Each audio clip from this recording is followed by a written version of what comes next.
press *1 to enter into our queue so we can get to you and you can ask your question. Now we'll start with our experts here at the Johnson Space Center. I'll first hand it over to Rick and Judd. Go ahead, gentlemen. All right, thank you, Gary. And as Gary said, my name is Rick LaBrode. I'm the lead flight director for the Artemis I mission. And before Judd and I start with our mission overview, I just want to take a moment and thank you all for coming out today. Our teams have been working extremely hard for a very, very long time to get to this point, and this is very special. We're extremely excited, and we want to make sure that the public feels our excitement and hears our story. And we realize that we rely completely on you all to do that. So thank you so much for coming out today and showing interest in our mission. So. We'll go ahead and pick up with an overview of the mission. I'm going to hand over to Judd to start the first part. All right. Good morning, everybody. Let's see. Artemis I, our first planned launch attempt will be August 29th with planned splashdown of October the 10th. Charlie Blackwell-Thompson and her team at the Launch Control Center at Kennedy Space Center will hand over the vehicle. Once they launch that vehicle and unleash the 8.8 million pounds of thrust, we'll start our journey. If we could have the graphic there. Once we start the liftoff and the vehicle clears the tower, we'll start a roll program that will bring the Orion capsule to a heads-down position, much like we did in shuttle. About a minute into the flight, we'll experience our maximum dynamic pressure, and so the 4 core stage engines will throttle down for that period.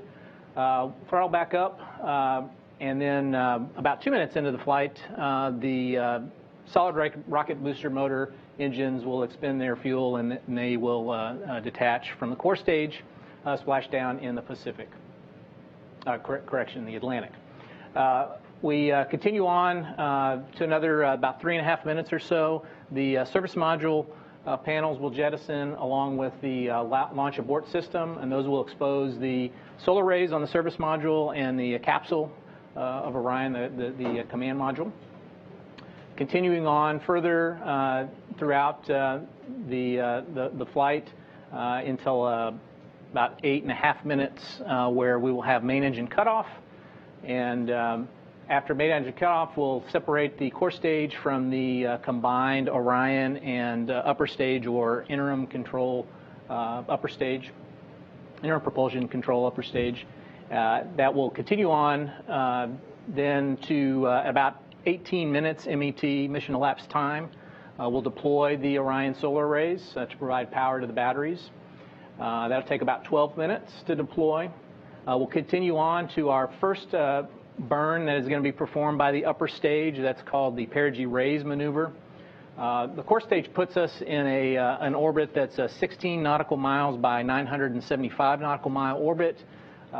So if we did nothing at that point to correct the perigee side or the small side, that 16 nautical mile orbit, the whole capsule would come back to the Earth, just like the core stage is going to do in the Pacific. We'll perform that perigee raise maneuver to 100 nautical miles at approximately 51 minutes into the mission. The whole time, the upper stage will be in control of the stack. In the interim, it'll be doing several maneuvers to get to a solar-friendly attitude for the Orion spacecraft. It'll also do some roll maneuvers to make sure that the whole vehicle is thermally conditioned. Pressing on forward, once we have attained a safe orbit with the perigee raise maneuver, we'll continue on, and our final maneuver by the upper stage will be the trans-lunar injection orbit maneuver by the upper stage. That will be approximately an hour and 20-30 minutes into the flight. That'll be about an 18-minute burn, and will send us all the way to the moon, approximately 250,000 miles away. And once we completed the translunar injection maneuver and separate the upper stage from the Orion spacecraft, then my team will hand over to Rick, and he'll start the majority of the mission there. So Rick, you want to talk about that? All right. If we could go to the next chart, please. So there's really no time to catch our breath. We really hit the ground running. As you'll see on this first chart, after we separate from the upper stage, it actually does a disposal burn, which sends it on a trajectory to the moon, a heliocentric, which is it'll swing around the moon and then head towards the sun. And on its way to the moon, it actually will be deploying a handful of 10 CubeSats, their secondary payloads. We have no interaction with those secondary payloads. The only thing we're concerned with is their initial trajectories, where they're being deployed, so we can do an assessment on a potential recontact. Everything should go nominal when there's no concern, but we need to make sure that their trajectory is what we expect. So with that, I want to get away from this chart. Let's go to the next chart. We'll take off the ICPS piece of it. So I'm going to talk through a lot of this. You know, it's 42 days, and I'm going to try and do it in just a handful of minutes. So by all means, there'll be plenty of time to ask questions after we're all finished here. So I said we hit that first day, we hit the ground running. One of the first things we're going to do is we have to do a test of our guidance and navigation control system. There's a set of gains that are used and the way they fire the thrusters in our normal attitude control. And we need to make sure those gains are set such that we don't damage our solar arrays. So we're going to be doing that right after. That's one of the first things we do once we separate.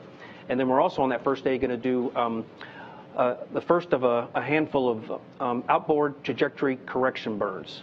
And this very first one, we're going to actually be checking out the orbital maneuvering system. It's the big engine that we'll be using. We want to check that out because that's the big burn. That's the engine we're going to use when we do the big burn on the outbound powered flyby as we go by the moon. And I'll talk about that a little bit shortly.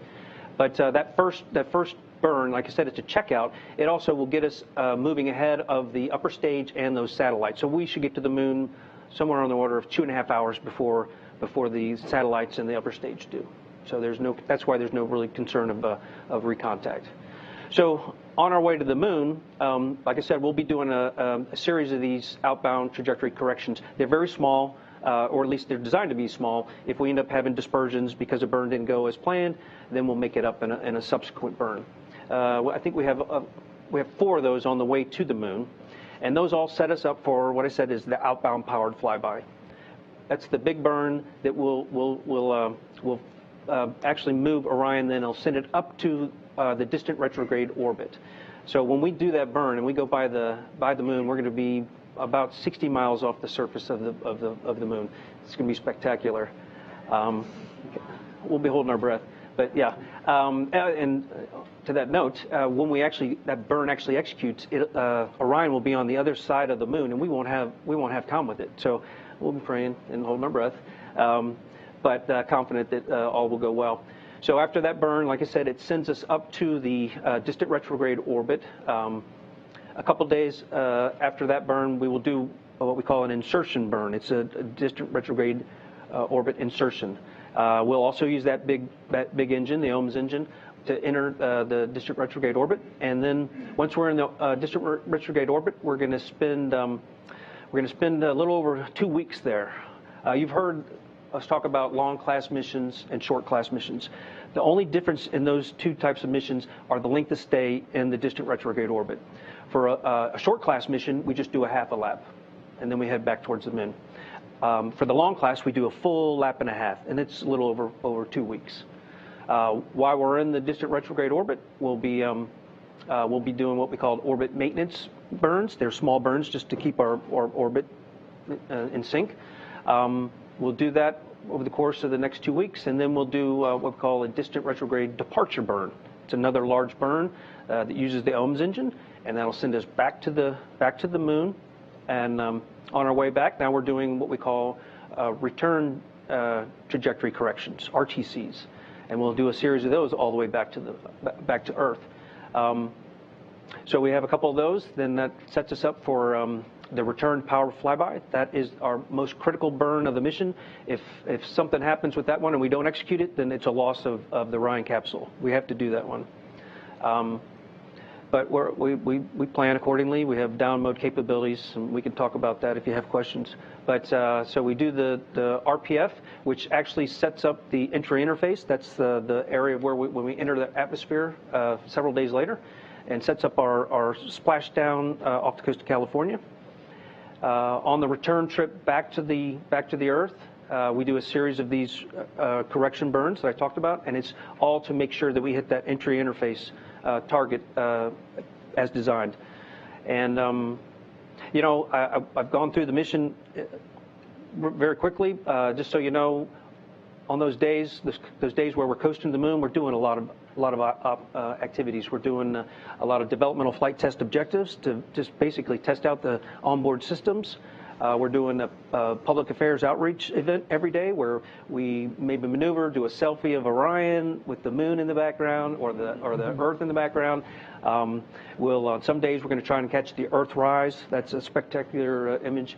There's a couple milestones throughout the mission where we actually enter the sphere of influence of the lunar, where the lunar gravity really starts taking effect. That's a milestone that we'll try to capture in a public affairs imagery. When we get to the point where we're actually the furthest away that any human-rated spacecraft's ever been, further than any of the Apollo vehicles went, we want to capture that in a public affairs event. So we'll be busy the whole mission. I went over it really quick, but yeah. So once we get back to Earth, we do RTC-6, which sets up that entry interface, and then I hand it back to Judd to take you through the rest of the mission. Thanks, Rick. Yeah, as Rick mentioned, that return power flyby maneuver is essentially our deorbit burn. That's way back at the moon. It's about a week before we enter the Earth's atmosphere. So once about 20 minutes before we enter the Earth's atmosphere, the entry interface, we'll separate. You can go to the slide there that we have. Next slide. We'll separate the command module from the service module. And once we perform that, we'll get into the proper orientation. We'll put the command module in the proper orientation for entry. We'll do a little bit of a set burn after the command module and service module separation. That's to shallow out the angle that the command module is entering. So it's just provides a little bit more separation from the service module, which is going to dispose in the Pacific Ocean. We'll start our entry interface, and we're actually doing what's called a skip entry profile. So we'll hit entry interface at 400,000 feet, and then we'll immediately start to control the lift vector of the capsule such that we dip a little bit in the atmosphere, and then we come back up out of the atmosphere a bit, and then come back in. So we'll have two blackout periods of COM due to the plasma heating of the capsule. Once we get out of that second period, we will continue our journey towards our splashdown site, which is going to be in San Diego, off the coast of San Diego.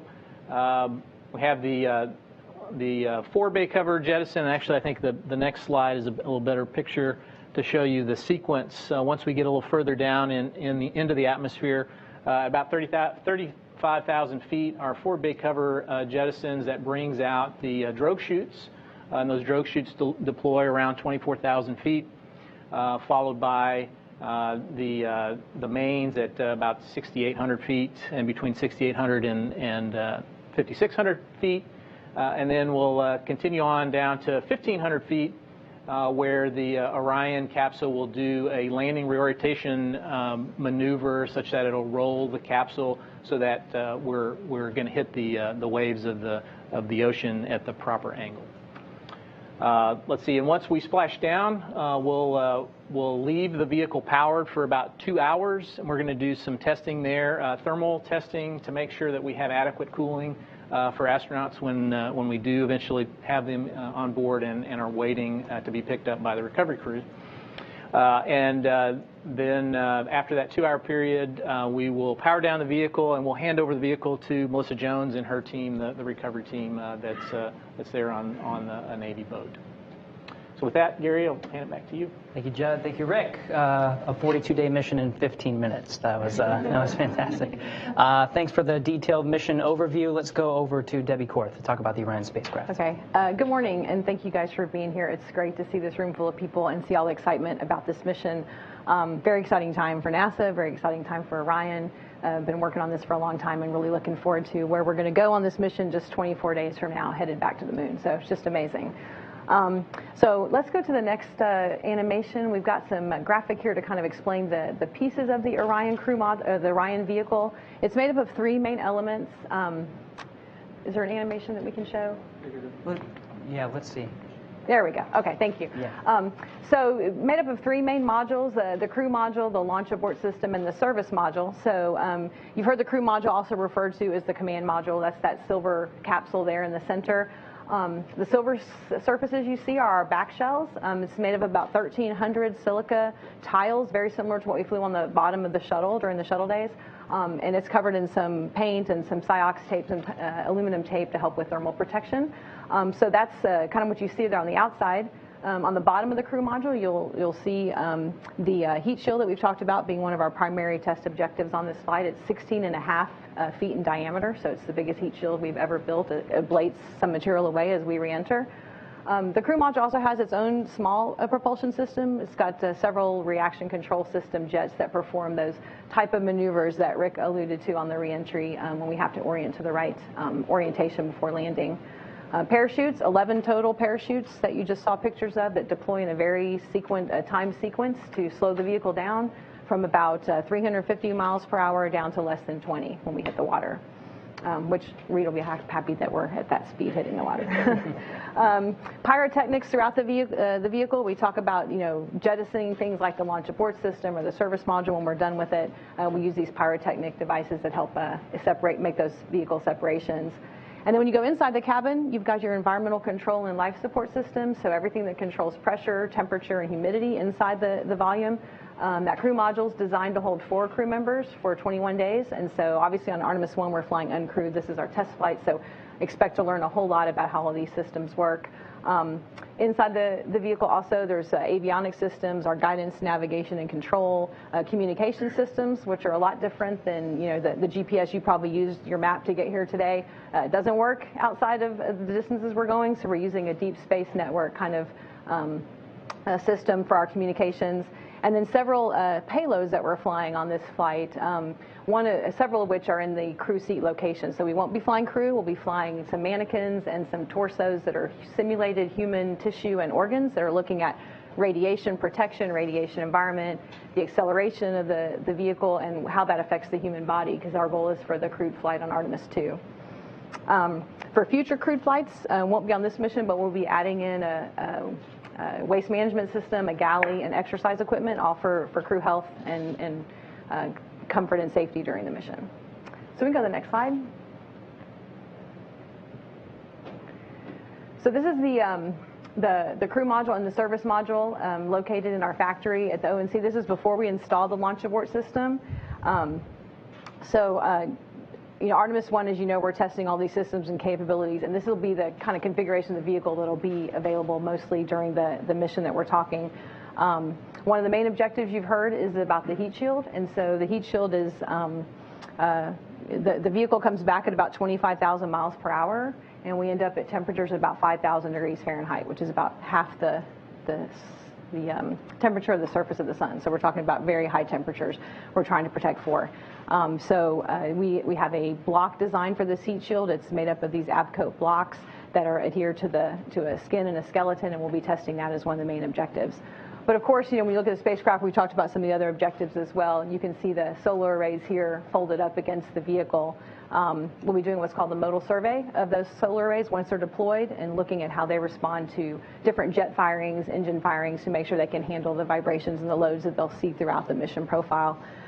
Checking out all of our guidance and navigation and control, and then obviously the parachute systems as we come back in. Okay, next slide.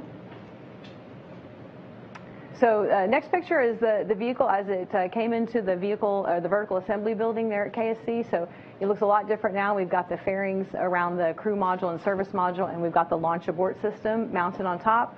So the launch abort system, didn't talk about that previously. It's designed to pull the crew capsule away in case there is an emergency on either the launch pad or during the ascent phase. So it's made up of 3 solid rocket motors. The first is the abort motor, and that's what actually pulls the crew member away.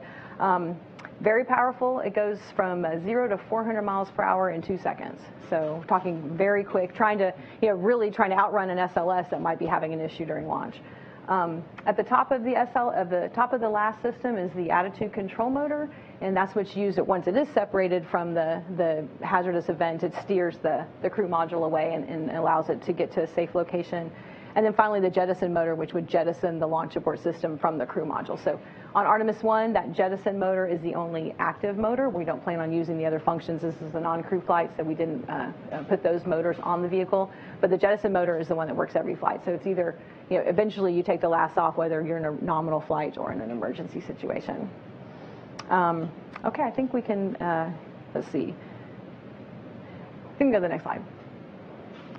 So this is a picture of us rolling out to the pad for one of the wet dress rehearsals. Before we got to this point, every component, every system, every module on this spacecraft has been thoroughly tested. We've done over 48 engine tests between the aux engines and the main engine that we talked about to make sure we have a robust propulsion system.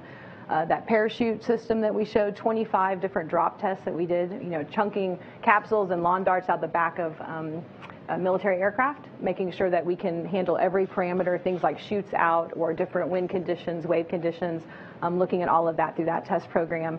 Literally thousands of hours of avionics and software testing in the laboratories here at JSC and at Denver, where our Lockheed Martin prime contractor is located. And then we took the entire spacecraft to a thermal vacuum chamber up at Glenn Research Center, the Armstrong Test Facility, and it spent over 47 days in that chamber, just really wringing it out, testing every aspect of the temperatures that we'll see, the vacuum, the pressures, acoustics, and so really have spent a lot of time testing this at the component and module level. If you've been following Artemis for a while, you also know we did 3 flight tests. We've done 2 complete flight tests of our launch abort system. So one was a pad abort 1, which was looking at performance from a pad escape, and one was the ascent abort 2, which was looking at it during that very dynamic phase of the ascent. And then finally we had our exploration flight test 1 that happened a few years ago that tested out most of the crew module systems, and obviously we've added things today, and then we've also added our service module. Okay, I think we can go to the next slide. So here we are on the pad. This is the last picture we took before we rolled back into the VAB, and I just love this photo. It gives me chills to see this moon in the background, our destination sort of calling to us. Just a huge amount of collaboration, testing, and energy and effort that's gone into putting this together. We've had over, I'd say 3,000 to 4,000 suppliers in every state of the United States. So really just a huge effort across our country. Also have a very strong partnership with our Europeans on the European service module. So didn't talk a lot about the service module. Our Philippe Deloo, who's the manager of the service module program, is online, so I'll be handing over to him to let him talk through the details there. But we're rolling out on the 18th and just looking forward to this flight and everything that we'll be learning from it. So Philippe, if you'd like to talk through the service module, that would be great. Thanks. Yes, thank you, Debbie. So we also at the European Space Agency are very excited about this upcoming mission, which will be, let's see, coming with, after 10 years we started this program.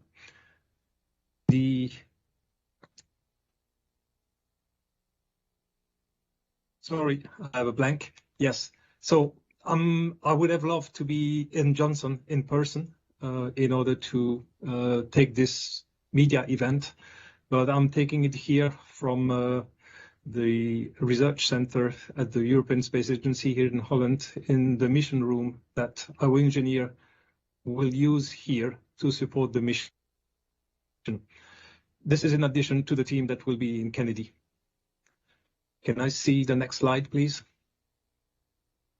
So as Debbie said, the service module is one part of the Orion vehicle, and we're extremely proud at ESA that NASA has trusted us and our industry to provide critical function to the Orion vehicle. Those critical functions are the propulsion, the thermal control system, the power generation, and the storage of consumable for the crew. So the service module has 33 engines, one main engine, which is an engine recovered from the shuttle. This is the orbital maneuvering system of the shuttle. And then 8 auxiliary engines.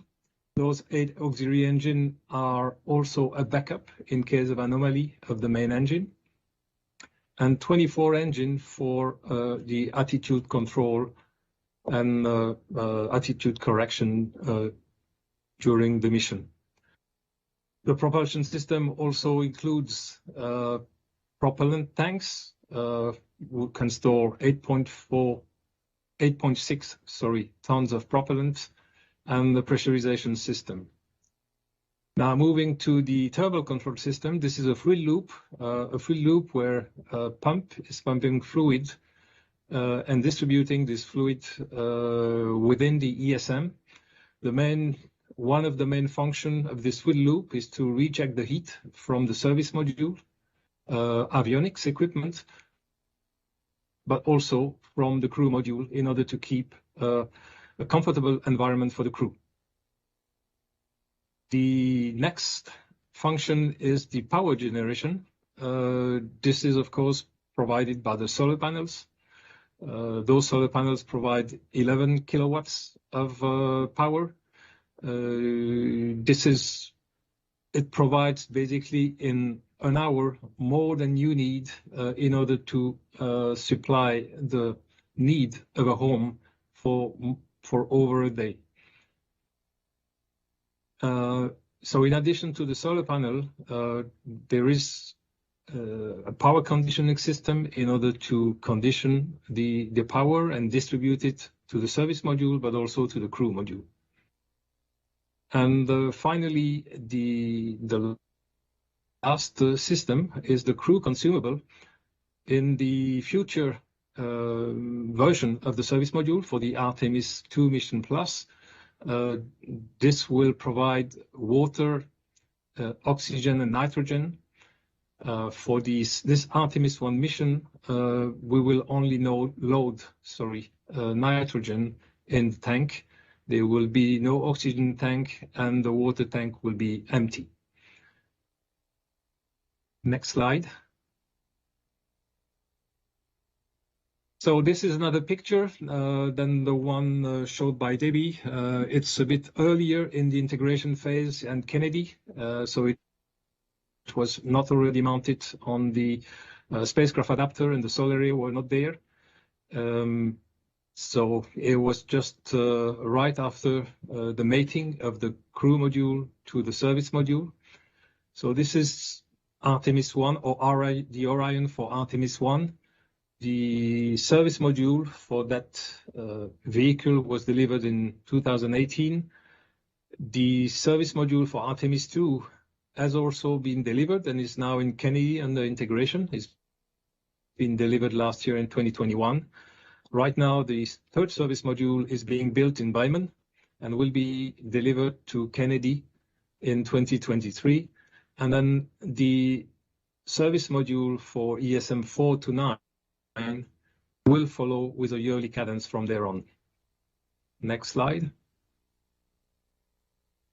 So this is a picture that has been already presented, and here I will emphasize a bit more on what will happen for the service module. I will not insist on the propulsion. I think the propulsion has already been very well described by my predecessor.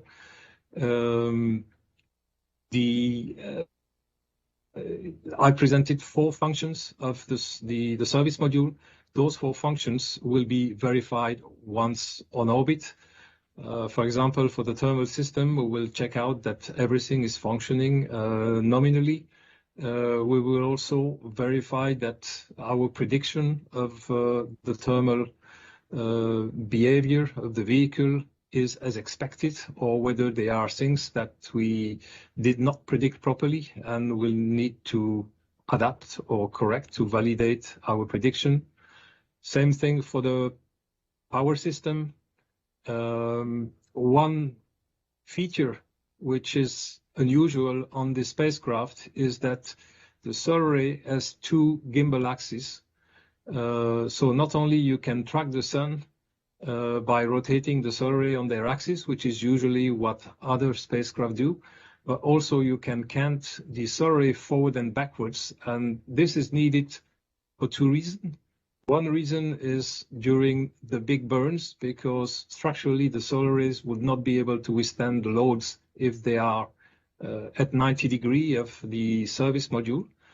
But second, it allows to have a better tracking of the sun when the vehicle needs to have a specific attitude, for instance, when the vehicle will be approaching the gateway. Also, as I told you, we will have nitrogen on board, and the reason why we will have nitrogen on board is because there is a major verification to be made, is that in case of a accidental depress of the crew module for any reason, we want to check that we are able to repress the vehicle with nitrogen that is stored on the service module. And yes, once we've completed the mission, the service module will separate and unfortunately will burn in re-entry in the atmosphere and will fall in small pieces of dust in the South Pacific Ocean. And that concludes my presentation, my short presentation of the service module, the European service module. And now I will hand over to Gary. Thank you very much, Philippe, and to Debbie as well for giving us insight into the Orion spacecraft and the European service module. So we've taken a look at the mission profile. We've taken a look at the spacecraft. Let's now go over to Melissa Jones over at the Kennedy Space Center to take a look at recovery operations. Melissa. Thank you. Hello, everyone. It's my pleasure today to be here to talk to you about the recovery operations that we're going to do in order to recover this Artemis I Orion capsule. For the past several years, the team based here at Kennedy Space Center have been working with the U.S. Navy to create, refine, and practice our recovery operations to get the capsule back when it lands for Artemis I.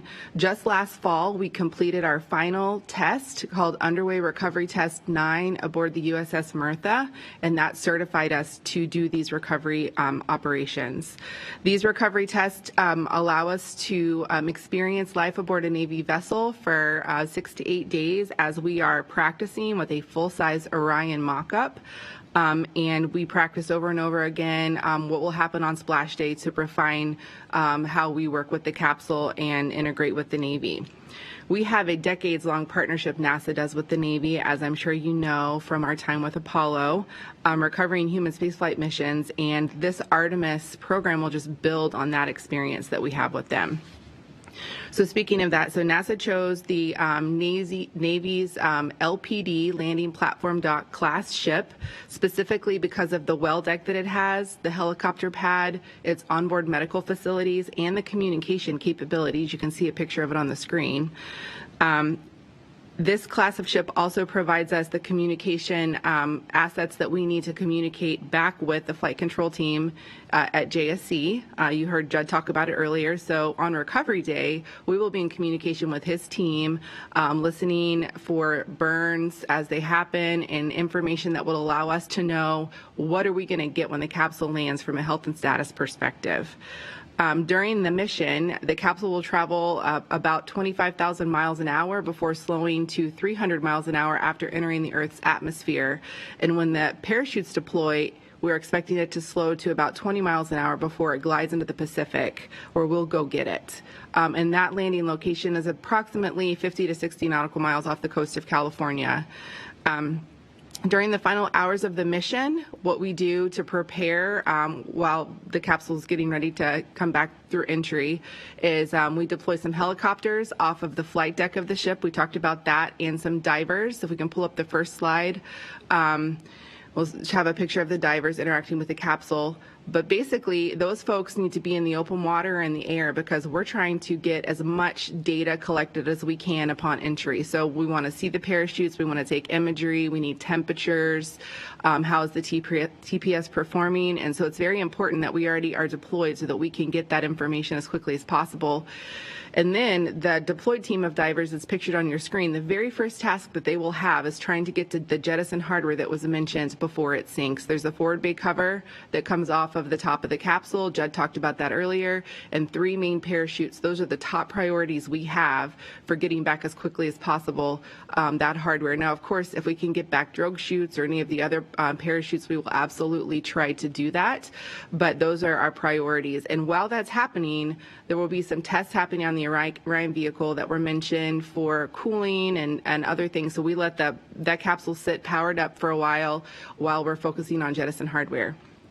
And so you can see once we're ready to recover the capsule, the divers will approach the capsule, which is in the picture that you're looking at. They will attach something called a pony collar, which is that colorful black and yellow and red and orange collar around it. And that allows us to attach lines to the capsule so that we can tow the capsule into the back of the ship, into what's called the well deck. So if you want to go to the next picture. You can see that all of the lines are attached, and we now have a ship that the picture is actually being taken from a rib, which is a rigid hull inflatable boat where the Navy is holding the capsule from the back, and there are lines being attached to the front from the ship, and then we will tow that capsule into the well deck where we will hold it steady while the Navy drains the well deck. If you want to go to the final picture, you can see a copy of what it looks like inside, a picture of what it looks like inside. And you can see there's a lot of water in the well deck. We flood it. The Navy floods it. They drop the stern gate, pump a bunch of water in there. That allows us to pull the capsule in. And then in the front corner of the screen, you can see the yellow there. That's underwater, but that's the Orion Recovery Cradle Assembly. And we will hold the capsule steady with those lines while the Navy pumps all the water out of the well deck and softly land the capsule in that cradle. This whole timeline will be probably 4 to 5 hours long, which is a lot longer than it will be for crew. But this objective for this first mission is data collection and engineering data that will allow us to fly crew on Artemis II. And so we are very careful with all the TPS, the heat shield, all of the things that the Orion program needs to do to look at this capsule to say, yes, we think we can fly crew on the next one. I think that's probably enough data for now. I'm sure we'll get into some more details during the question and answer period. I'm going to hand it back over to Houston at this time. All right. Thank you very much, Melissa. Now you're seeing the Artemis I mission from end to end. It's testing the Orion spacecraft that will eventually carry humans to and from the moon, and those humans are training as we speak. So to talk about the humans that will make that journey, let's go over to Reid Wiseman. Hey, thanks, Gary. Thanks to everybody. This is unbelievably exciting to look at the Artemis I mission in so much detail. Obviously, we don't have crew on the first flight, but we have 42 active astronauts here at Houston, 10 astronaut candidates, and we'll be beating down the door for Artemis II and beyond. When we think about Artemis, we focus a lot on the moon, but I just want everybody in the room and everybody watching to remember our sights are not set on the moon. Our sights are set clearly on Mars. And everything that you're thinking about today, everything that we're going to do on Artemis I leads to Artemis II, which leads to Artemis III when we hope to have humans on the surface of the moon. But Artemis III is leading to the rest of the Artemis program. The first woman, the first person of color on the surface of the moon, and then the first humans tracking out to Mars and putting our footsteps in building science laboratories and inhabiting another planet. To me, it's just the most awe-inspiring moment that we have had here at NASA, and I love working here right now. It's an honor to get to do so. So what are our 42 active and 10 astronaut candidates doing right now to prepare for all of this? I have just a few very quick slides, far less detail than my NASA counterparts here and my European friends there, Philippe. But in order to land on the moon, in order to land on Mars, we're going to come down pretty much vertically. Whether it's SpaceX Option A, building their human lander for the moon that we will fly, or our other contractors that are coming online to take subsequent missions, we're almost certainly going to come down vertically. So we're spending a little time right now with the Army just to get familiar with landing vertically, landing in snow. What does it look like to be whited out like you would be on the surface of Mars or on the surface of the moon? And just a few hours in helicopters, but it is amazing how much you learn, how quickly you learn. And we are doing that not so that we're good at landing vertically, but so we understand the new and different risks when you don't have a runway that you're landing on. And you learn a lot very quickly. Next slide.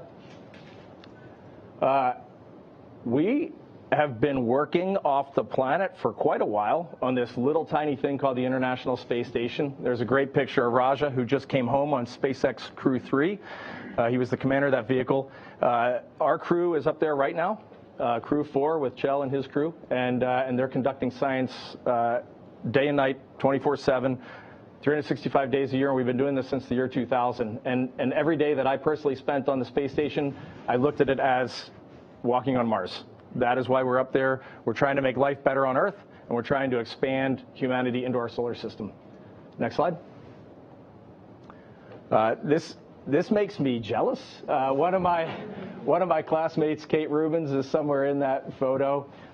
Two-time flyer to the space station, a microbiologist, and we have her out in a European training session just a few months ago called Pangea, where we're going out and looking at all lunar geology, how we would sample rocks, how we would get lunar samples, retain them, catalog them for the scientists on Earth. What we need to think about is a totally different way of thinking in a geologic time scale, and just thinking the way a geologist would think on the surface of the moon and onward to Mars. So we're doing that training. We also train a lot in Iceland. It is a very good analog to the lunar surface. Next slide. Some of you this afternoon will go over to our virtual reality laboratory, and virtual reality is just paying enormous dividends right now. So we expect the next human landing on the moon to be at the South Pole. And if you've ever looked out at the moon at night, the South Pole has got a very weird sun angle, very weird light that hits it. There's permanently shaded regions. And we have developed, hopefully you'll see it this afternoon, we've developed in the virtual reality world what it actually looks like with the exact sun angle that we'll be landing at. And it is crazy weird. The bottom half of you can be in absolute blackness, and the top half of you can be in blinding sunlight. The way shadows are projected across the lunar surface, it just changes literally everything. So in this virtual reality world, we can go in there for 10 minutes, and you can answer 1,000 questions. You can stop 200 meetings with 10 minutes of VR goggles. And so it's really a great facility. I think you'll like it. All right, next slide. We also, over in Building 5 here at the Johnson Space Center, we have the Orion crew trainer. There you have Stephanie, Johnny, and Randy Bresnick, who have been heavily involved in the development of Orion the last few years. What it'll feel like to fly, and that trainer is being outfitted right now and will be ready later this year to start our crew training. Next slide. And the final slide in this, I think some of you were out this morning at our neutral buoyancy laboratory about 10 minutes north of the Johnson Space Center. Very large pool where we have been training for International Space Station spacewalks for 2 decades, and now we're taking a portion of that pool and looking at what it would look like to be on the moon. To spend 6 hours in a lunar class spacesuit doing research on the bottom of a pool. And it's an amazingly fantastic facility to be underwater, to spend that much time thinking about how it will be to be on the moon. So we'll be using that as we move forward. And that's the end of my PowerPoint pitch. The question that everyone will ask is, when are we assigning a crew to Artemis II? And we hope that'll be later this year. Thank you. Very good. All right, thanks to all of our briefers for the very detailed overview of the Artemis I mission and what we are doing for the future to build upon Artemis and going to the moon and to Mars. So we're extending our time for the briefing to give us about 45 minutes for questions. So we'll spend some time taking some questions here in the room, and then of course on our phone bridge. So a review of how we're going to take the questions. Raise your hand nice and high so we can see you, and then we're going to run a microphone over to you, and then you can ask your question with the microphone. We'll start over on this side, and then please state, once you have the microphone, state your name, your affiliation, and to whom you'd like to direct your question. We have folks from all over, so just make sure you state to who you'd like to direct your question. If you're on the phone bridge, please press *1 to submit your name into the queue, and then once your name is called, you can direct a question to anyone here on the panel. If you find that your question has already been answered, you can withdraw it at any time by pressing *2. So with that, let's start here in the room on this side. Please go ahead. Yeah, and we can state your name, affiliation, and to whom you'd like to direct your question. Chris Gephardt with NSF. I believe they're for Judd. In terms of ascent, with the launch abort system not having its abort motors installed, what abort options are available for Orion, and when do they become available in the ascent profile? And on the flip side of that, for landing, when you're coming into San Diego, what if the weather isn't good at the landing site on October 10th? What are your options to target a different one? What are the backup landing options for the 10th? That's a great question, Chris. Our abort options become available after the last jettisons, about that 3.5 minute mark. Our first abort mode that we have available to us is untargeted splash. So that would be where we'd separate and splash down somewhere in the Atlantic Ocean. We also have an overlap between that untargeted abort splash mode and then an abort once around option. That's about 7.5 minutes or so into the flight where we have that overlap, and the abort once around would take the capsule and put us off the coast of California in the Pacific. Additionally, we have once the solar arrays are deployed after about that 18 plus 12 minute mark, we have available to us, should something go wrong with the upper stage, we have the option to abort to orbit. So we'll do an orbit. Obviously, we wouldn't be going to the moon in that fact. As far as your question on entry, what options do we have for abort landing for weather? Once we do our deorbit burn back at RPF, return power flyby, our trajectory along the Earth's surface is fixed. So the only things that we can do to modulate is to land a little longer than we intended or land shorter than we intended. So uprange or downrange. And so we have several sites within 1,200 nautical miles of San Diego that we'll be looking at to make sure we can, and we're 90% confident that we'll be able to find one that will fit all the conditions that we need to splash down. Melissa didn't mention this, but 3 days out before splashdown, her recovery team is going to be halfway between that 1,200 nautical mile and San Diego. And so once we have a better idea what the weather's going to be like, we'll either send the recovery forces inland, or if the weather's bad inland, then they'll proceed outland. Okay, yeah. Hi, is this working now? All right. Hi, my name is John Moan. I'm a correspondent for Newsy. And again, apologies for the redundancy here. Once we get all the data from this unmanned mission, what's a refined timeline for when human beings are going to be going back to the moon? You want to answer that? Or? Yeah. So after Artemis I, the next step will be Artemis II, which is planned for 2024. So that'll be our crewed mission. We'll take all the data from this flight. The Artemis II, you saw pictures of the European service module for Artemis II has already been delivered. The crew module and the launch abort systems are already well on way of being fabricated down at Kennedy as well. So we talked mostly about Artemis I today, but those vehicles are already rapidly being built. Plan to hand those over to our ground support friends in mid-2024 and launch by the end of 24 for crew. As far as Artemis III, targets in 2025, so we're trying to do annual missions after that. It's kind of outside the scope of this briefing because there's a lot of other components that have to feed into that. But in terms of the Orion vehicle and the launch system, those are both targeted to be ready by then. Mark Carreau with Aviation Week and Space Technology, and my question is for Rick LaBrode. How will this mission inform mission control and the team to prepare for the crewed flights, either 2 and 3? I guess what I'm saying is, what will you guys be focused on to make sure that you've got the bases covered for when you have a crew? That's a good question. Excuse me.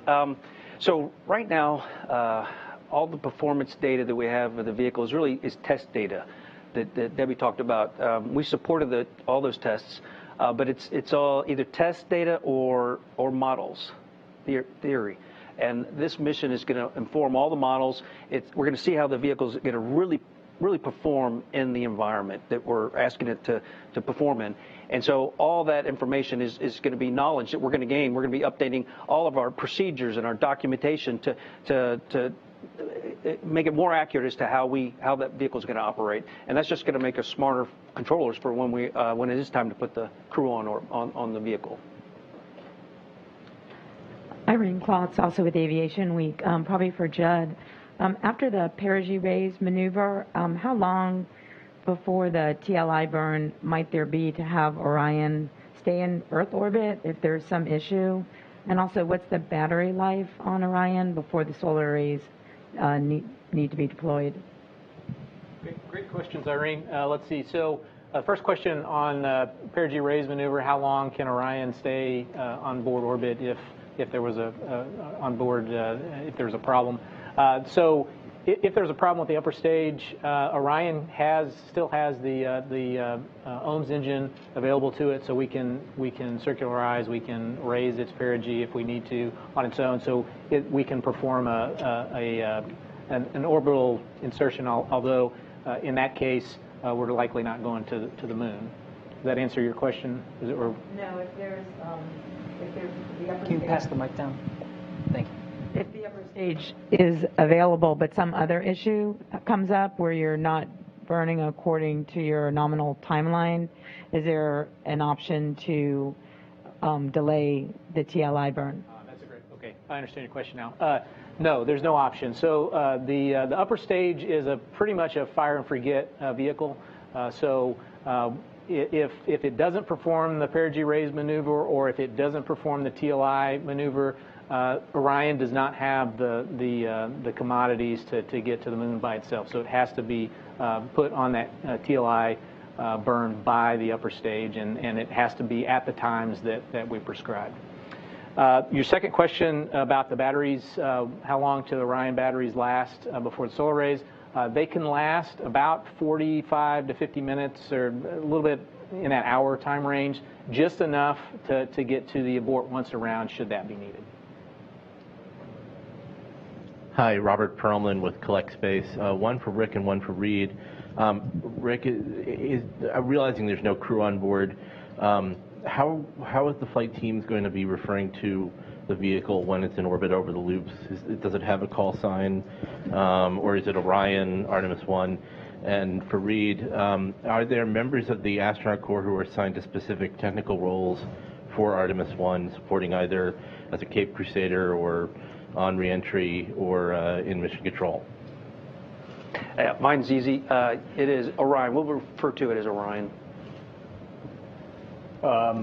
Mine is more complicated. Many of these people you know well. Stan Love will be working in mission control. He'll be following along as if we had a capsule communicator on console. So Stan will be looking from mission control perspective. Randy Brezick has been following Orion on our technical side with the Orion program for the last few years, so he'll be looking at the technical aspects of the mission.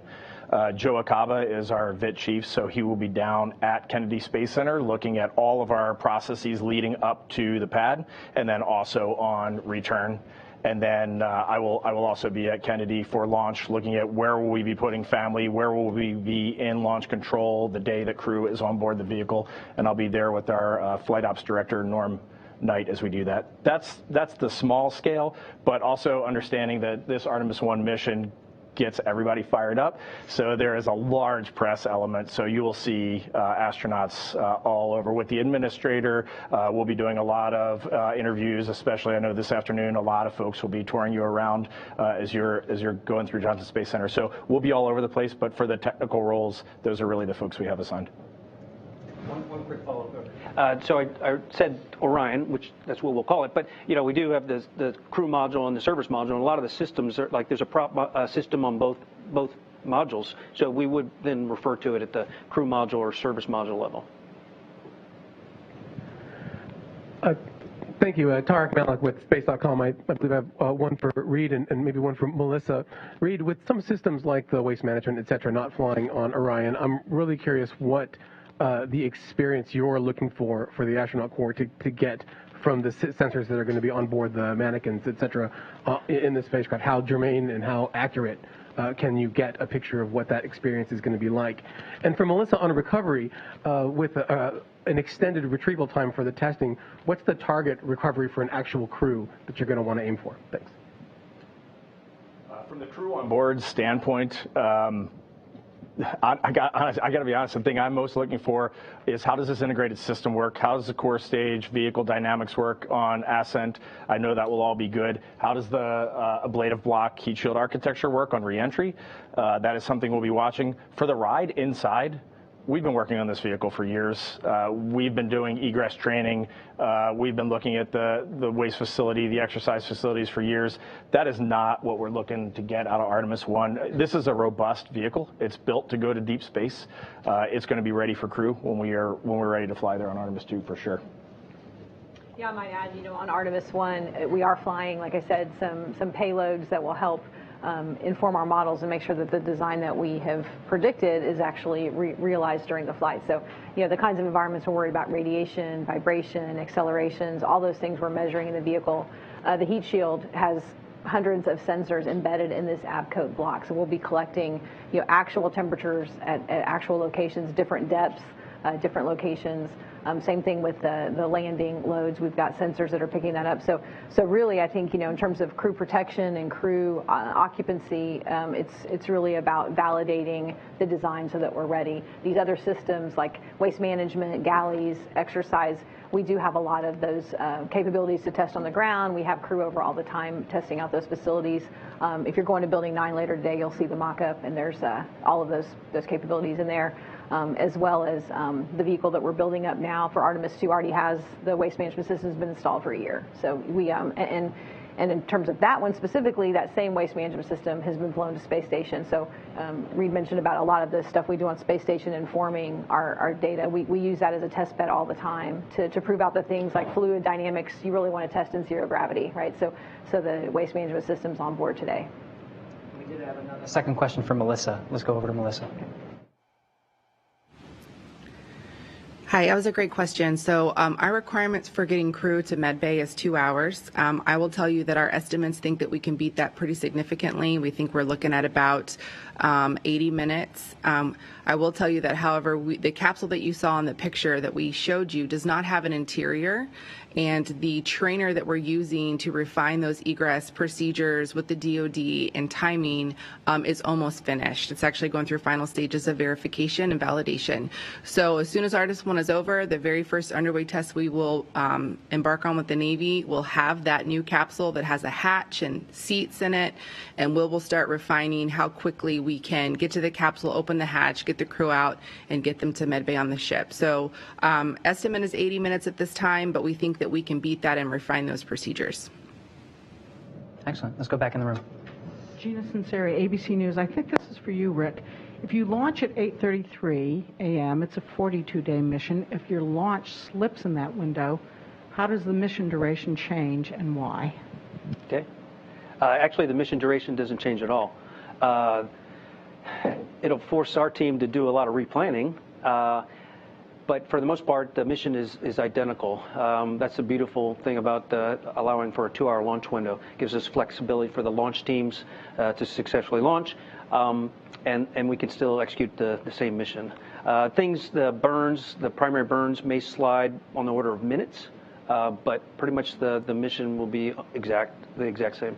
I'll add on to that. So the reason that it's the same duration is every launch day we're targeting the same point in space for TLI, translunar injection, and so when we move through that window, we're just changing the angle at which the rocket is approaching that TLI, and actually that TLI is moving westwardly, throughout that window. So we're changing the angle at which we're approaching.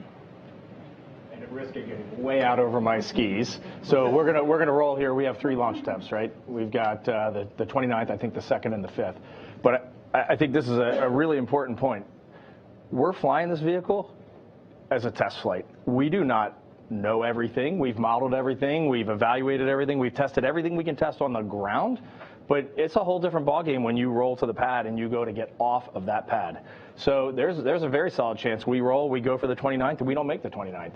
And there's a chance we don't make the 2nd or the 5th. And in that case, then we're going to roll back to the VAB, we're going to reset a few systems, and we're going to go back out. That next set of 3 launch attempts, we do go to the shorter class 22, I think, day mission. So just keep in mind, there's a lot of unknowns still out there. So Yeah, so just to make sure it's clear, so the 29th, the 2nd, and the 5th are all long class. They're going to all be 40-plus day missions. But if we roll back and then we go into the next launch period, then we start off. It's generally the first part of the launch window, which is several weeks, is a short class, and then we transition to a long class. Go ahead. Hi, okay. Bill Harwood, CBS News. I just want to follow up on those last ones.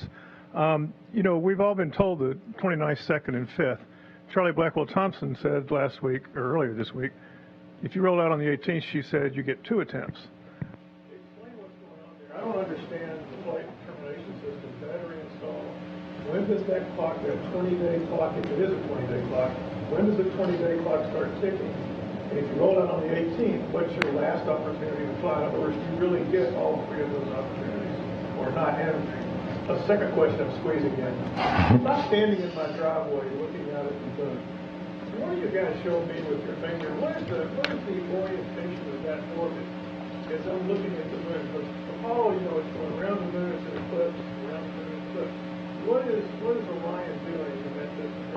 In order, as I look at the moon from Earth, try to visualize that in the eclipse. Sorry for too long. That's good. No, that's a great question. I'll take the first one. If the briefers can reiterate the question, we actually didn't capture that for TV, okay. So just a quick reiteration and then answer it. Thank you. The first question that Bill had was, what is the actual constraint on the flight termination system, and where does the 20 days that Charlie Blackwell Thompson talked about come from? And where does the clock start? So the clock starts during the processing in the VAB.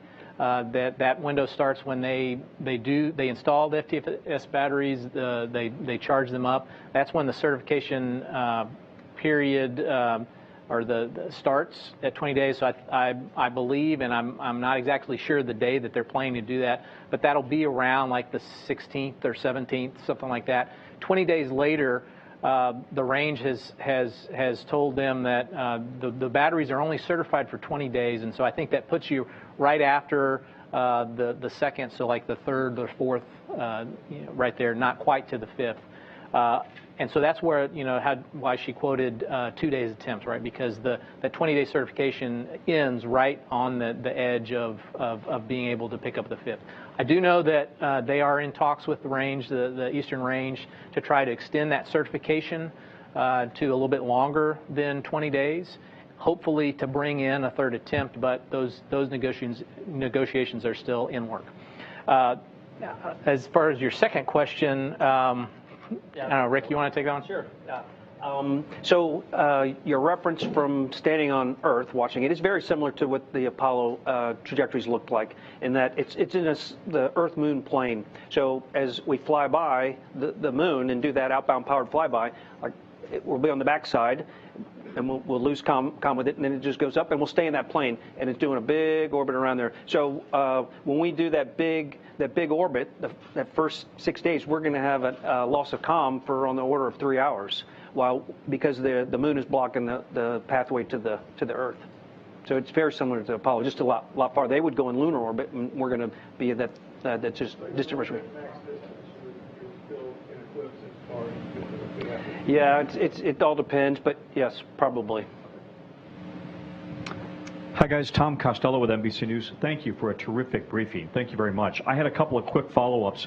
You had mentioned that there are 2 blackout periods on reentry, and I'm blackout for comms. I'm curious why that is. Shuttle, as I understand, did not have any blackout periods. So what's changed? Is it the reentry position? Is it the speed? Why 2 blackout periods on reentry? And then the second one is, if there were to be a reason to abort on liftoff, any chance at all of aborting to the space station, or is that not possible at all? Thanks, Tom. Good questions. As far as the blackout period, the orientation of the antennas, that all has to do with why the shuttle didn't have the blackout. Originally, early on in the shuttle program, there were blackout periods until they were able to get antennas on top of the shuttle to look up at the teeter satellites. As far as the double blackout, it's just antenna orientation, and there's lots of plasma coming around. The vehicle. I believe the Soyuz is the same has the same issue, right? There's a period of time where there's blackout due to the plasma field. As far as your second question, No, there's not. It's not a possibility to abort to the space station. It's not even anywhere near the same orbit. Okay, so it's good. Okay, Joanna Pinkworth from Polish Public Television. The question will be for Reid. Do the astronauts from Artemis mission need some different training than other astronauts who are flying for the ISS or something like that? And how old are they?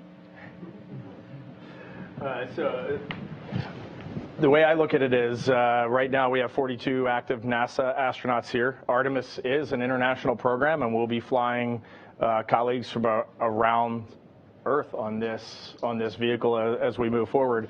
Right now, every one of our astronauts is eligible for an Artemis mission. So if you get assigned to a space station mission, you go into a space station training track. If you're assigned to an Artemis mission down the road, you'll go into a very specific Artemis training track. While we're not assigned to those missions, I personally want our astronauts to be as well-rounded as possible. Even though you may not walk on the moon, studying geology in Pangea helps you when you're on the space station looking down at our Earth, looking at the geologic processes that you get to see for 6 months or a year when you're looking down. And the thing you never get with robotic missions are these eyes and this brain. And we can think up some crazy things when we are left to be a little bit bored. It's just amazing what you get to think about on the space station for 6 months when you look down at our beautiful planet and watch it orbit the sun and see how it changes. So I say we're all the same until you get assigned a mission and then you go into a specific training track. And for age, we have anywhere from late 20s all the way up to mid 60s. And as long as you are healthy, there is a tiny bit of medical testing on us. As long as you are healthy, then we're going to load you in a rocket and shoot you off the planet. And walk on the moon. And then on to Mars. Good morning, Jeff Faust of Space News. Artemis I's flying the distant retrograde orbit, which is not an orbit that you're planning to use for future Artemis missions. I wonder if you can talk about some of the benefits and trade-offs of flying DRO versus the near rectilinear halo orbit that you're going to be using for Artemis III and beyond. And also the difference between the short and the long class missions. Are there mission objectives that you would be able to achieve with a long class mission that you would not be able to achieve with a short class mission because of less time in the DRO? I'll take a shot at that one. So I'm very focused on the Artemis I mission, so I don't have a lot of knowledge about the other Artemis missions. But I think the knowledge we'll gain from getting to the moon and getting back, how we're going to build trajectories and burn plans to do that. And that's exactly what we're going to use once we get to the moon in order to get into these specific orbits around the moon. So Artemis I, albeit it's very different from as you alluded to, we'll still gain all the knowledge for how this vehicle is going to operate as far as the burn plans and targeting these special burns that put us in these different orbits once we get to the moon. For your second question regarding the difference between the short class and long class, actually we will be able to accomplish all of our mission objectives on a short class mission. They'll be closer together, but we will be able to accomplish all of them, even on a 26 to 28 day mission. The challenges we have to deal with is we have thermal constraints where we can go out of attitude to do some of these activities, but once you go out of attitude, you're limited to 3 hours, and then once you come back into attitude, you have to be tail to sun for 10 hours to get the thermal recovery before you go off and do another one. So to plan all these activities, these events, to ensure that we can meet all the objectives, it's a very tightly choreographed timeline to ensure that we meet all the thermal constraints. But we've built timelines for the short class missions, and we can meet all our objectives.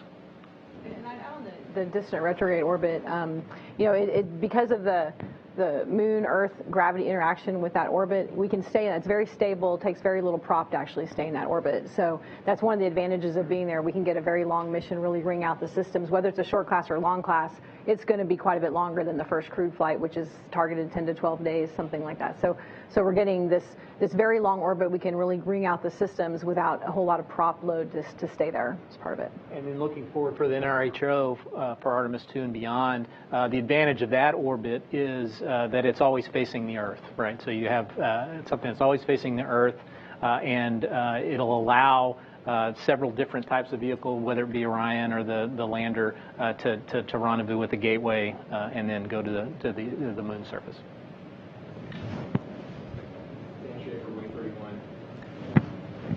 Check. There you go. Dan Schaefer, Way 31 in Huntsville. This is a follow-up for Reid on the astronauts. So you've culled 40-odd astronauts now down to about 10 who want to fly on these first couple of crewed missions. How did you do that?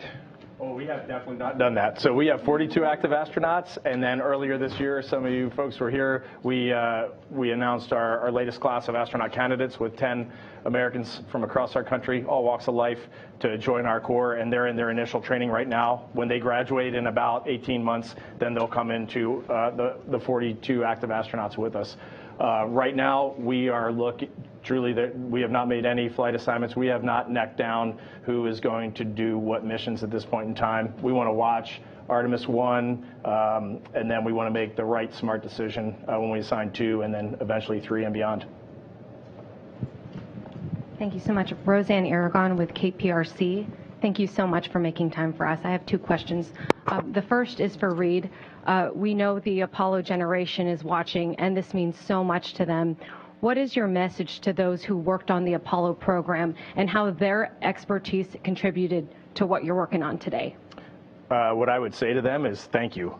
That Apollo generation landed humans on the moon at a period where I truly look back and think it was impossible. And then that technology, the very Johnson Space Center that we're sitting at right now, is a legacy of the Apollo era.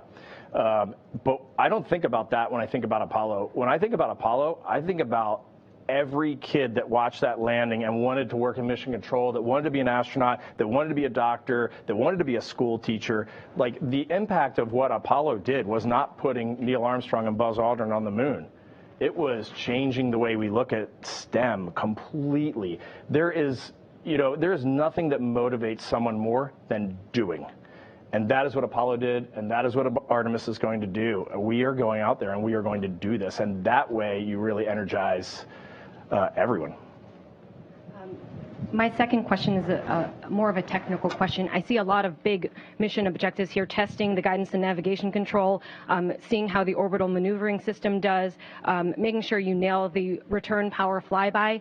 What is your margin of error, especially considering some of these things have never been done to this capacity at all? What's your margin of error, and what does success look like if not all of your objectives is met? Okay, well, the margin of error is small, but those trajectory correction maneuvers that I'm talking about, they're what are going to ensure that when we fly by the moon, we're at the right altitude and we don't run into it. And I talked about the burns. We assign a criticality to them. So a non-critical burn is one. If we didn't execute it, no harm, no foul. We can pick it up. We can make it up later. Then we have mandatory burns, where if you don't execute that burn, then you lose a mission objective. A good example would be the outbound powered flyby. So if we didn't do that, then we wouldn't be able to get up to the DRO and do the DRO mission. We'll still safely bring the Orion back, but we won't be able to accomplish all of our mission objectives. And then the last category is the critical burn. That's the return power flyby, and that's the one, if we don't execute it, then it's a loss of the vehicle. So the margin of error is small, but we have opportunity to make sure that we make all the right corrections to make sure that we target our outbound powered flyby and our return powered flyby. So confident that we'll be able to execute the trajectories as necessary to, as long as the vehicle performs the way it's designed, we're going to get the mission accomplished. And I would add to that, I mean, this is a test flight.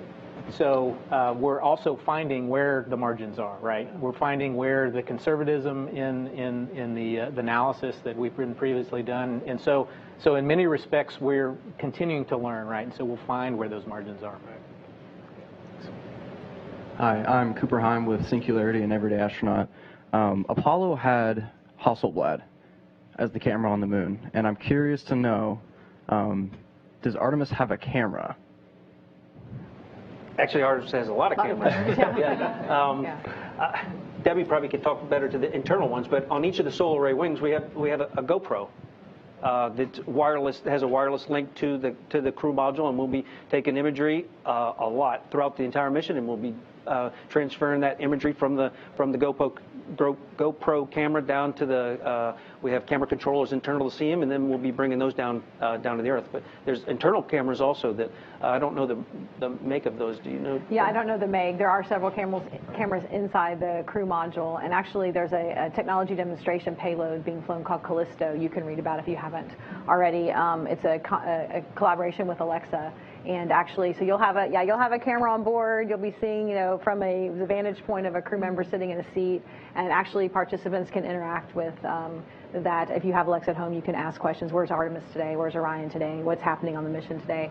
So there are various camera views, both externally. Some of that's imagery you want to capture for post-flight analysis. Did things perform the way we want, or did that solar array deploy and lock into place? So definitely, the cameras external help us during the mission if we start seeing data that looks like an anomaly.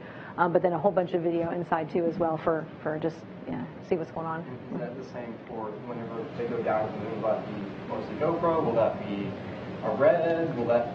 Yeah, good question. Those are Artemis III related, so I wouldn't be able to get to the answer today. I'm sure Gary can get you some information on what's happening on those. Mm-hmm. I might sneak a cell phone. They're pretty good cameras. Yeah. Thank you. Sure. Over here, Daniel Alfonso from The Independent. A lot of people ask questions about numbers and mathematics and specifics, and I want to talk about the human aspect. This is the very first time that we see an African-American, a woman getting into the moon. Diana Trujillo from Colombia being the flight director. Astronauts from Ecuador origin, from Salvador, from Puerto Rico. How important was for NASA to send that message out there? That this was like driving into diversity and inclusion, all of you guys. That's double. Absolutely a priority. I mean, it's something we think about every day. And so, this mission to me, professionally, I'm very excited and proud, but I also personally, I have 3 kids, 2 of which are daughters. And so when I talk to them about, we're going to send a woman to the moon, they came to understand, but there hasn't been one. So they grow up in an environment where things are just so much more diverse and inclusive. So absolutely, to me, from a professional, but also from a very personal standpoint, I think it's a huge, huge deal that we've made this a very big focus of this mission for both women and people of color. Yeah. Absolutely.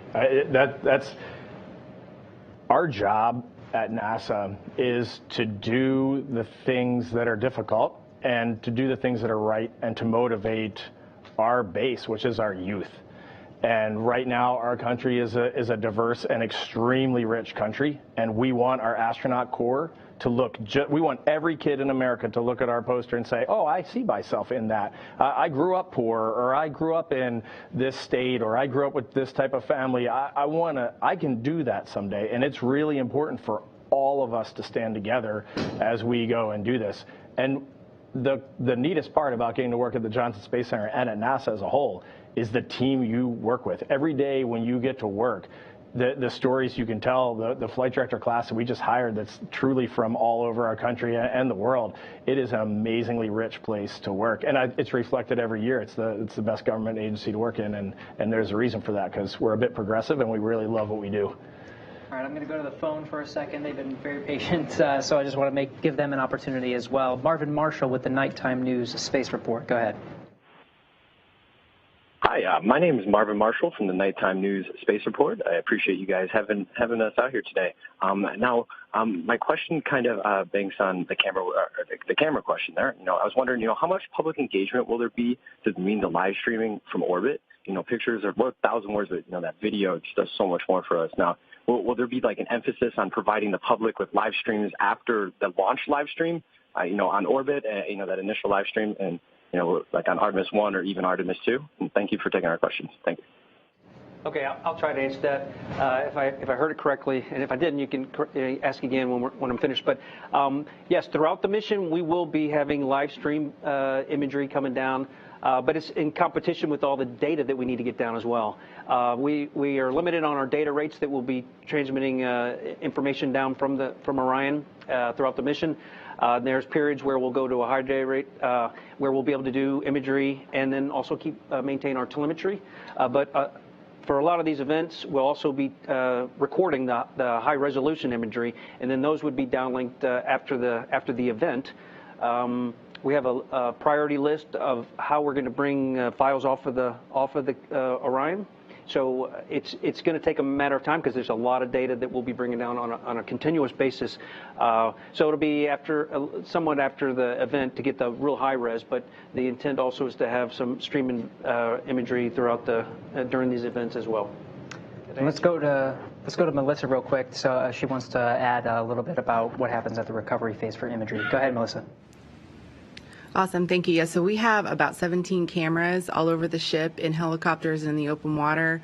Several of those are connected to basically a satellite system that we have on board that we will be able to stream near real-time live video back to Johnson to be sent over NASA TV. So you will be able to see recovery operations real-time. Very good. Let's also go to the phone. Last one on the phone, Marcia Dunn, Associated Press.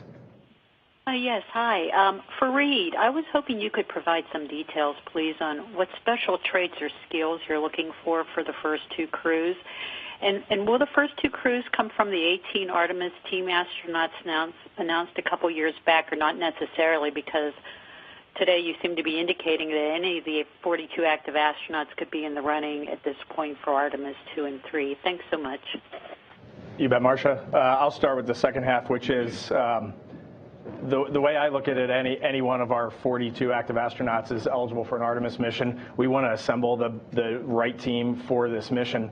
As for what we're looking for in these first few Artemis missions, but I would say it's really what our astronaut corps is as a whole right now.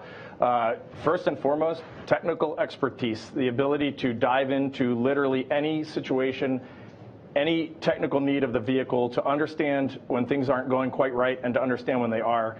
That is absolutely number one. And then beyond that, it is, are you a team player? Are you engaging? Can you work with our flight directors? That is exactly what our astronaut corps is today. We pride ourselves on long duration space flight, 6 months to a year on the International Space Station. We pride ourselves on, we call it expeditionary behavior, of being a good teammate, of emptying the trash can when it's full, cleaning out the dishwasher when your parents ask you, those sorts of things. And that is really what we're looking for in this first Artemis missions. Technical expertise, team player, and that's what we want. Very good. Let's go back in the room. Florian Meyer with ARD, German Radio Television. Thank you for doing that.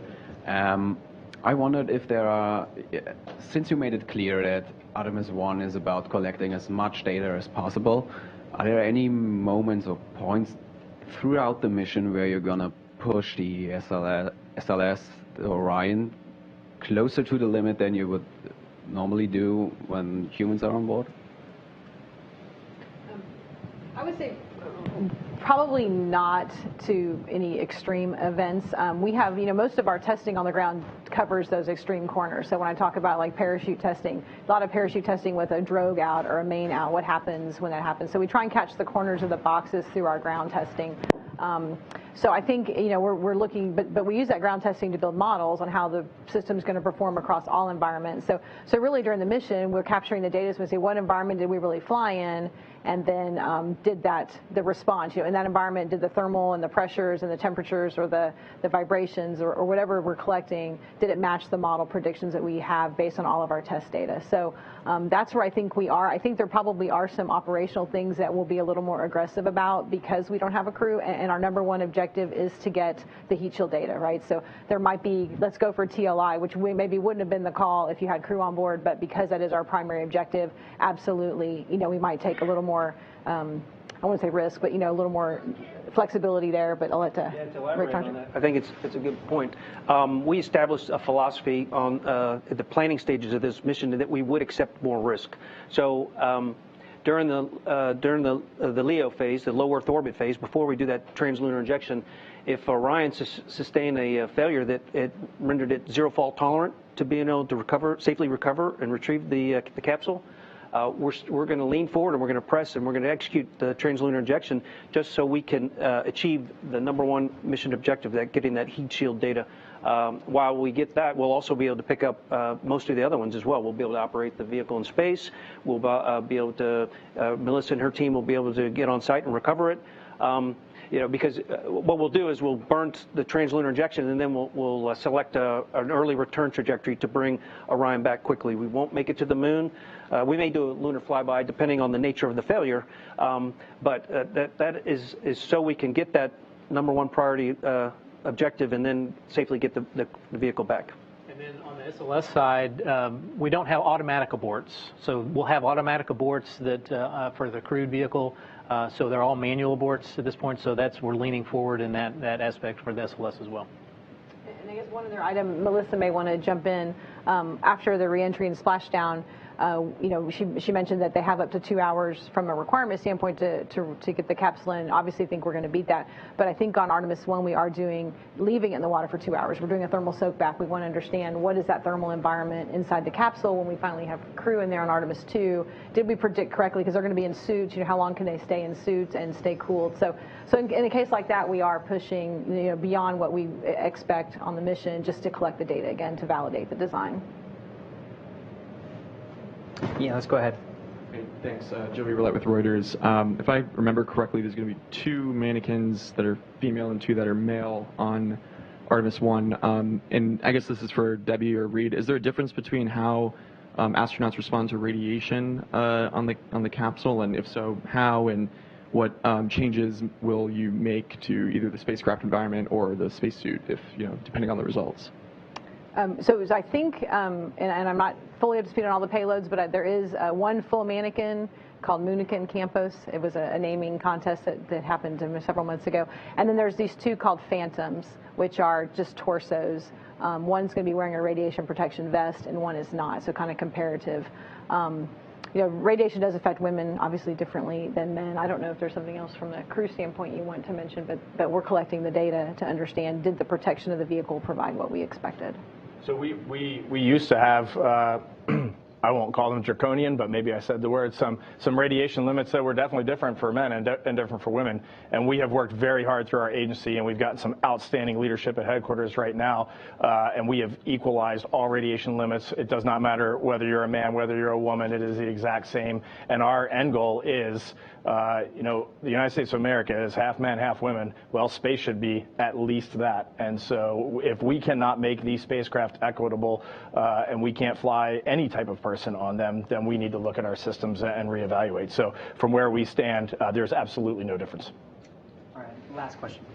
Yeah, Scott Johnson with Spaceflight Insider. I think the rollout is about 13 days away, and then hopefully we have a launch in about 24 days.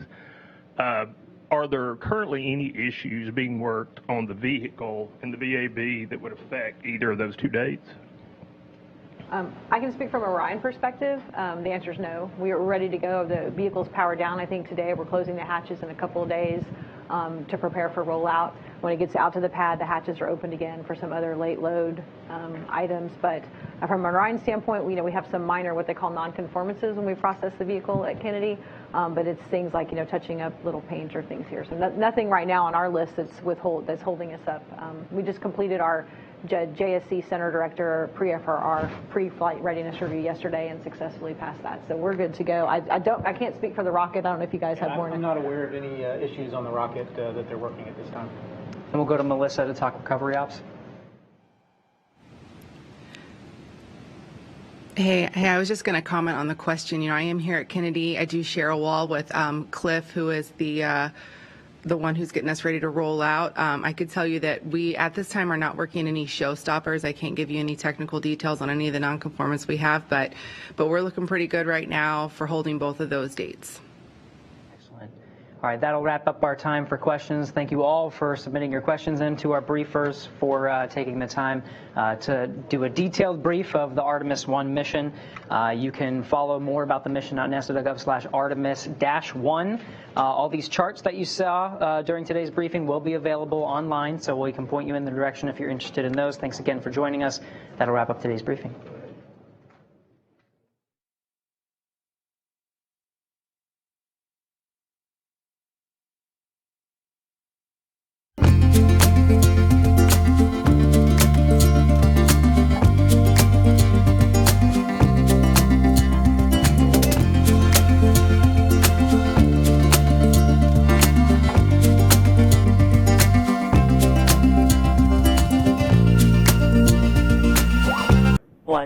Ignition.